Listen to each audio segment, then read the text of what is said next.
ওই ফেসবুকে স্ক্রল করতে শুরু করছে, এই যে স্মার্টফোন নিয়ে ঠেলে ঠেলে ঠেলে ও নিচের দিকে ঠেলে, নিচে কি রে ভাই, এই ঠেলতে থাকে, আরে নিচের দিকে কি অকারণে ঠেলে যাচ্ছে। এই উদাসীনতা। কেউ আবার কি করছো, মোবাইল বের করেই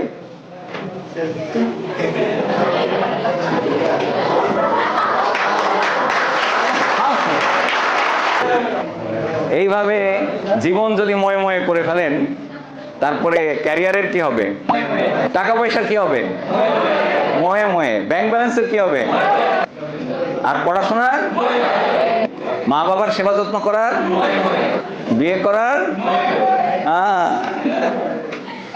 তাহলে লাইফ সম্পর্কে সচেতনতা একটা বড় ফ্যাক্টর। এটাই আপনাকে কেবল বাঁচাতে পারে এইসব জায়গা থেকে। দ্রুত বেঁচে আসুন, দ্রুত নিজেকে ফিরান, নাইলে শেষ আপনি। আপনি যে ঘন্টার পর ঘন্টা সিনেমা দেখেন, লাভ কি? কি পাচ্ছেন আপনি বলেন তো? আপনার সময় ব্যয় হচ্ছে, আপনার টাকা খরচ হচ্ছে, আপনার চোখে ডিস্টার্ব হচ্ছে। এন্টারটেনমেন্ট জীবনে দরকার আছে, কিন্তু ওভার কোনো কিছুই ভালো না। খাওয়া দরকার, কিন্তু আপনি যদি বেশি খান তাহলে কি হবে? অতীর্ণ হবে, ডিরেক্ট লাইনও হতে পারে। আর আপনার ধ্যান ধারণা কি? কোনো লাভ লস নাই, জীবনটাই লস।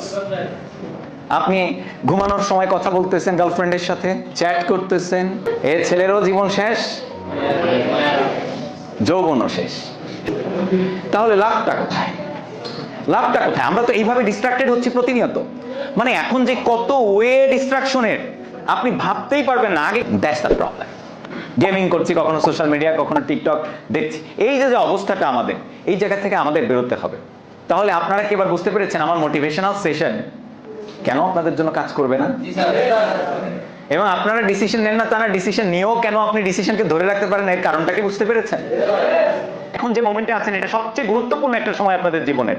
কোন দিকে যাবে এই রোড এখনই সেট করার সময় আপনাদের জীবনের। আপনি কি হবেন, কি করবেন?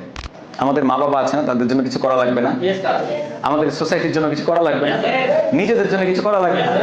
তাহলে কেন এত উদাস থাকবো? এবার আমার সেশন কাজে লাগবে তখনই যখন তুমি এগুলো থেকে দূরে রাখবা।